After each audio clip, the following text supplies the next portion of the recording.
¿Te sientes agotada, abrumada, como si estuvieras corriendo en una rueda sin fin? Yo también he estado ahí. Soy Julia Ususkovich y sé lo que es ser mujer, madre, profesional, amiga y sentir que no tenés tiempo para ti misma. Pero descubrí que es posible vivir una vida plena y saludable, incluso en el medio del caos. Y quiero compartir todo lo que he aprendido contigo. En este podcast, Alimentación Integral, te invito a un viaje de autodescubrimiento y transformación. Exploraremos cómo nutrir tu cuerpo, mente, espíritu a través de una alimentación holística, el manejo del estrés, el cultivo de relaciones saludables y muchísimo más.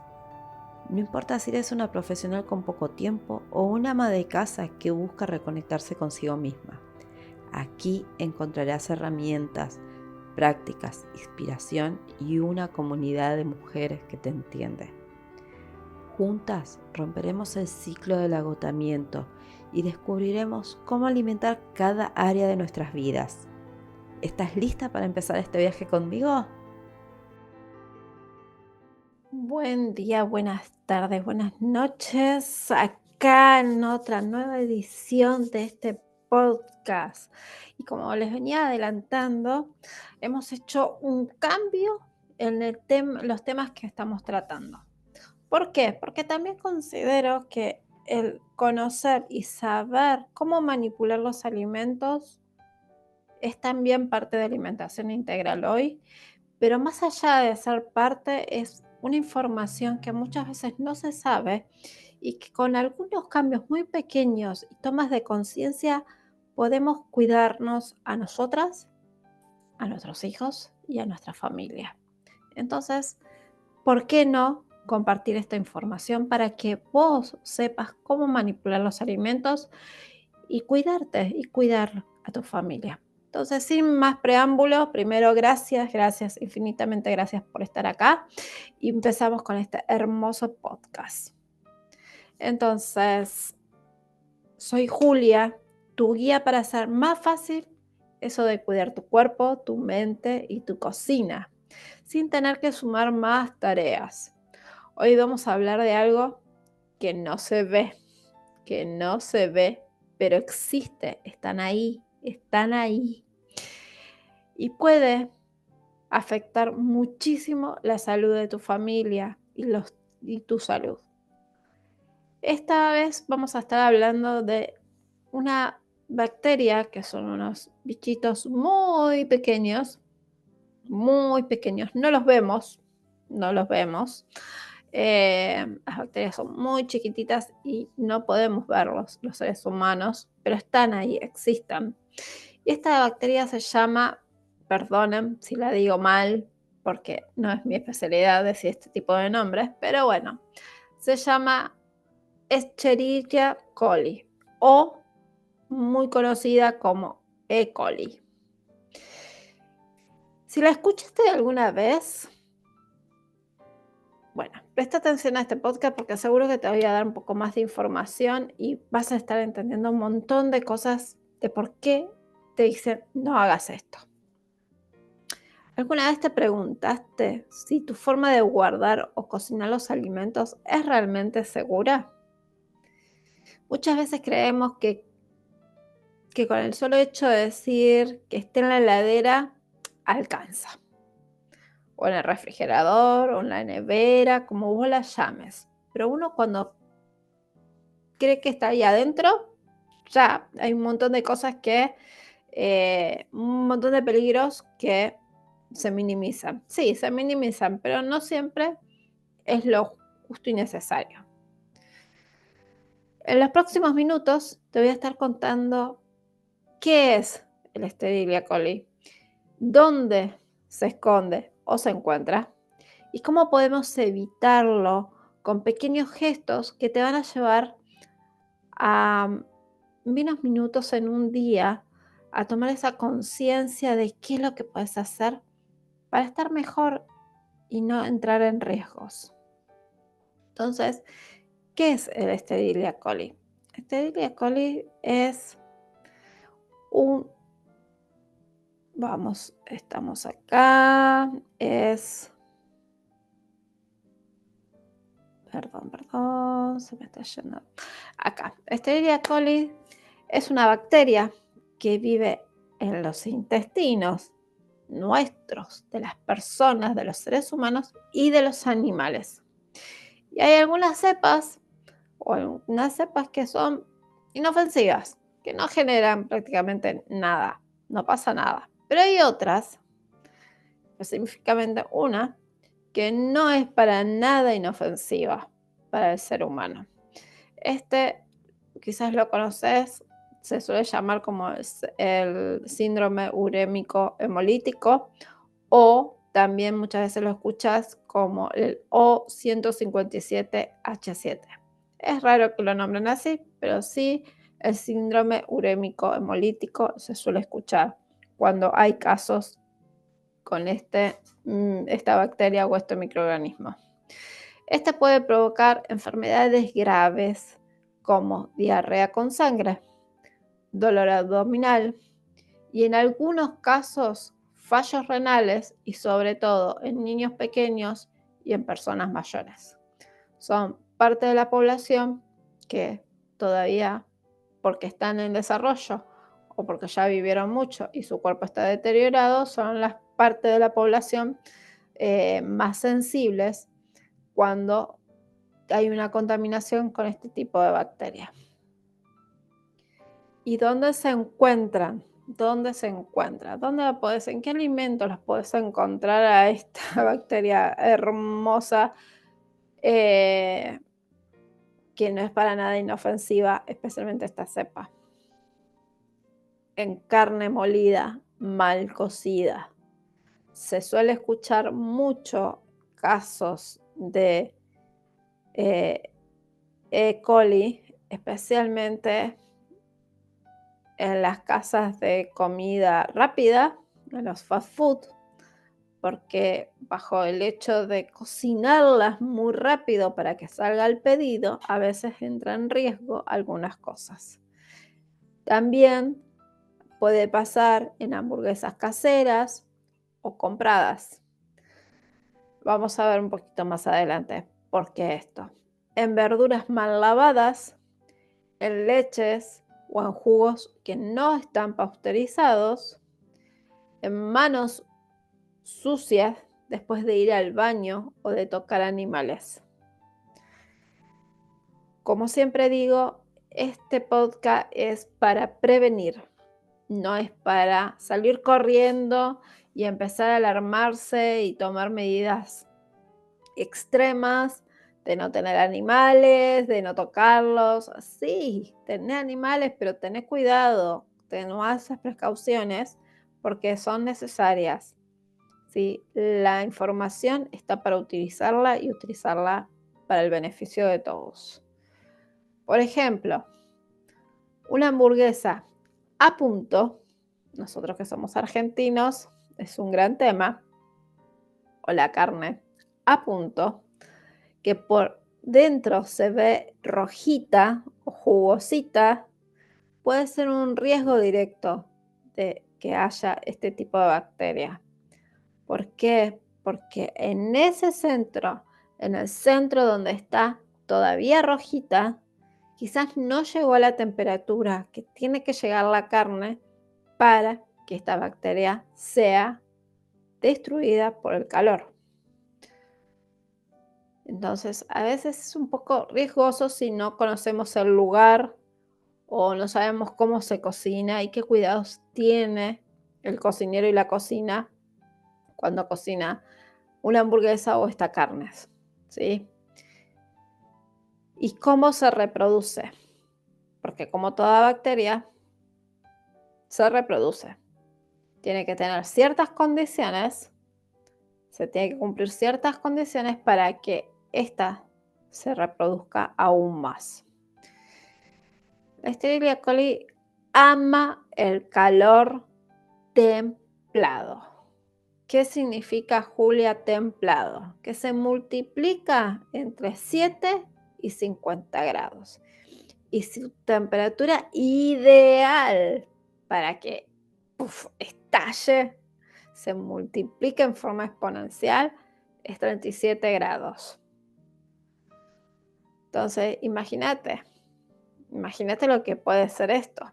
Te olvidaste la carne fuera de la heladera, la dejaste ahí dando vuelta y después que la dejaste, la metiste dentro de la heladera, pero dijiste, ya está, la metí dentro de la heladera, va a estar todo ok. Pero la heladera tiene una temperatura baja, pero vas a hacer que la reproducción sea más lenta, pero va a haber reproducción, ¿sí? Entonces, algo que es para destacar y nada menor, la temperatura de nosotros, de nuestro cuerpo, está rondando alrededor de los 30 y pico. Si vos, cuando tenemos 37 grados, ya sabemos que tenemos fiebre, pero si estás en 35, 36 grados, que es realmente lo normal, esta bacteria está en el mejor lugar para poder reproducirse. Es una temperatura excelente para poder reproducirse. Entonces, nuestro cuerpo, cuando están en un lugar que no tiene que estar y está en su mejor condiciones para reproducirse. Por eso es tan importante no dejar la comida a temperatura ambiente por más de 1 hora, como les estaba indicando recién. ¿Por qué uno a veces insiste, guarda la comida, no la dejes afuera, cocínala bien, no la dejes, ponerla dentro de la heladera apenas llegas al supermercado? Este es uno de los motivos. Nada, pero para nada menor. ¿A qué temperatura se inactiva esta bacteria? A los 70 grados más o menos. Durante, algo que hay que tener en cuenta y es muy importante, es el tiempo. Durante por lo menos 10 minutos. Esto que uno dice, bueno, cocina una hamburguesa y la hace bien finita, si es casera, por ejemplo. Si es casera, la hace bien finita y le das vuelta rápidamente. Bueno, pero tenés que garantizar que por lo menos estuvo más de 10 minutos cocinándose, ¿sí? Para que vos sepas que realmente llegó a esa temperatura en el centro. Y el hecho del cambio de color de la hamburguesa o de la carne es un indicador de que esto está ocurriendo. Y si está por debajo de los 5 grados, que sería temperatura de heladera, entra en una especie de pausa, pero no se muere. El frío no la va a matar, mucho menos 5 grados. Entonces, dicho todo esto, algo que les quiero comentar y que es hiper importante cuando hablamos del síndrome urémico hemolítico. No es cualquier enfermedad, no es cualquier enfermedad. Realmente hay que tener esto cuidado. A veces pasa, puede pasar, a veces no puede pasar. Pero si tenemos información y nos cuidamos, cuidamos también a los nuestros. Es una complicación grave que afecta principalmente a niños pequeños, menores de 5 años, y también a personas mayores, como les mencionaba antes. Se origina cuando la toxina Shiga, producida por el coli, daña los vasos sanguíneos, principalmente lo de los riñones. Por eso es tan peligrosas, vamos a decir, ¿sí? Realmente hay que estar muy atento a esto y cuidarse. Como les decía, este podcast es preventivo, no es para tener miedo, es para ser preventivo. Cuidémonos y cuidemos a nuestra familia.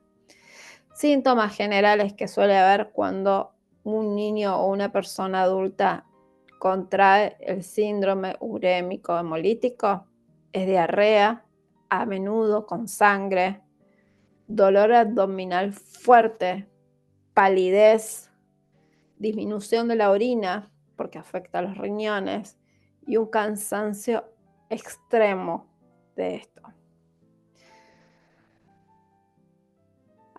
Un dato que para nada es menor y realmente es alarmante. Argentina tiene las tasas altas con respecto al mundo de este síndrome en niños. Por eso, como les decía, es importante conocer esta información. Y muchas veces se asocia todo este síndrome urémico hemolítico, como les decía, con los negocios de comida rápida. ¿Por qué? Porque ante el hecho de querer avanzar en la producción, entregar más rápido y tener más servicio y tener más ventas, y la falta de información en cuanto a los empleados, a su higiene, realmente ponen en riesgo a la población. Entonces, fíjense cuando van a comprar algo en un fast food o en un restaurante o en algún delivery, ¿quién es el que está cocinando? Sé que es algo a veces difícil, pero tómense ese tiempito para ir al lugar, mirar si es higiénico, cómo lo atienden, si se ve la cocina. Son detalles, pero son detalles que hacen a la calidad de, de vida y también a cuidarnos. Y si tienen desconfianza, mi consejo, por lo menos cosas que a mí me suelen pasar, cuando yo desconfío de lo que estoy comiendo, no lo comas. Porque ya mentalmente tu cabeza te está diciendo, por acá no es. Y, y tu intuición te dice, por acá no es, mejor no comerlo. Sugerencias de Julia, sugerencia de una mamá, sugerencia de una ingeniera en alimentos. Tips prácticos a la hora de qué puedo hacer para prevenir todo esto. En el caso de carne molida o hamburguesas, como les decía, cocinarlas siempre hasta que no quede roja en el centro. El hecho que esté roja en el centro quiere decir que todavía no se terminó de cocinar. Yo sé que hay gente que le gusta la carne jugosa, pero tiene su riesgo. Usar un termómetro, sabemos que es raro que en una cocina haya un termómetro, pero si te gusta la cocina y tenés la posibilidad de conseguir un termómetro de cocina, estaría buenísimo. Hay termómetros especiales para carne, que es un termómetro, es igual que los termómetros digitales, la única diferencia que tienen es que tienen como una aguja más larga donde hinchas la carne y ahí con un sensor te indica la temperatura. Si vas a algún fast food, a veces lo ves que lo tienen a mano en la cocina, que lo usan para poder detectar a qué temperatura están cocinando y si las hamburguesas están cocidas. Ten en cuenta que hay que pinchar la carne con la hamburguesa. Y si en el centro hay 70 grados durante 10 minutos, excelente. Está apta para hacer comida.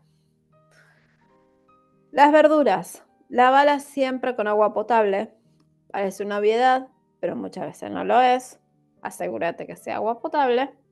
Y si podés, agregarle un poquito de agua o unas gotitas de lavandina. Yo soy muy apta Yo soy más partidaria del vinagre que la lavandina, porque en Argentina ha habido casos donde hay mucha gente que por error o por ignorancia le ha agregado más lavandina al agua y realmente han generado intoxicaciones, no por el problema que pueda llegar a traer la verdura, sino por la cantidad de lavandina que usaron. En cambio, el vinagre es algo que vos utilizas diariamente en tu casa, en la cocina, y se puede usar para un montón de cosas, pero además en la cocina es donde generalmente lo usas, sería buenísimo. Lavas con abundante agua, le pones una buena cantidad de vinagres, para mí poco exacto lo mío, Son varios chorritos de vinagre de alcohol, si tenés, o otro tipo de vinagre, y dejás la verdura y la vas lavando con todo eso. No uses la misma tabla de picar carne con vegetales. Esto lo venimos repitiendo, pero si podés tener 2 tablas, sería excelente, que una sea para carne y otra para verdura. Y si no tenés una tabla, una para cada una, asegúrate de lavarla bien entre una y la otra, ¿sí? Porque si no generas contaminación cruzada. La heladera y las sobras. Guarda las sobras apenas se enfrían y no la dejes en la mesada. Esto por lo que veníamos diciendo la temperatura. Etiqueta con fecha y trata de consumirla en el cabo de las 48 horas. Higiene personal. También, chicos, parece algo muy obvio, pero aunque parezca obvio, se los menciono. Lavate las manos siempre antes de cocinar y después de ir al baño. En pandemia aprendimos que el hecho de lavarnos las manos realmente hacían un antes y un después en nuestra salud y en el cuidado de nuestros seres queridos. Sigamos con esa práctica, realmente es muy importante. Ayuda muchísimo a prevenir un montón de enfermedades. Enseñale a tus hijos, como a modo de juego, que las manos limpias son súper poderosas. Realmente somos súper poderosos. Y organización, que te ahorra tiempo. Deja lista de porciones para congelar. Tener una tabla exclusiva para carnes y otra para vegetales. Y usa colores si podés, por ejemplo, para identificar una carne para una roja para carnes, una verde para verduras y frutas. Espero que te haya gustado este podcast y ahora ya sabes que no hace falta volverse una experta en microbiología, no, ni mucho menos, para proteger a toda tu familia y protegerte a vos. Solo hace falta cambiar pequeñas cosas que ya sea seguro del día a día. No se trata de agregar más tareas a las 10.000 cosas que haces todos los días, sino hacerlas con conciencia. Tu desafío hoy, revisa la heladera, anda a la heladera. Yo sé que quizás estás yendo para el trabajo, pero cuando vuelvas, cuando retomes tu vida fuera del trabajo, abre la heladera, revísala. ¿Hay sobras de más de 3 días? ¿La carne molida está bien cocida? Empezá con una cosa a la vez. Eso puede hacer que generes el gran cambio. Una cosa a la vez, todos los días, hacer una cosa cuando te des cuenta, cuando llegues a fin de año, habrás hecho 365 cosas diferentes con respecto al año anterior. Imagínate lo que puede ser tu vida. Ante todo, pero mil gracias por haber llegado hasta acá, por haber escuchado el podcast. Y si a vos te resonó algo de todo esto, si te sirvió algo de todo esto y te gustaría dejar alguna observación, una opinión o compartir una idea, por favor, escribime acá abajo, vas a encontrar todo el detalle de dónde me puedes encontrar y me encantaría que hagas una captura de pantalla de este podcast, lo subas a tu Instagram y me etiquetas. Julia, escuché tu podcast sobre Escherichia coli y realmente me gustó, no me gustó, me sirvió, no me sirvió, pero me encantaría que lo compartas, que vas a estar recibiendo un regalo mío. Gracias por haber llegado hasta acá.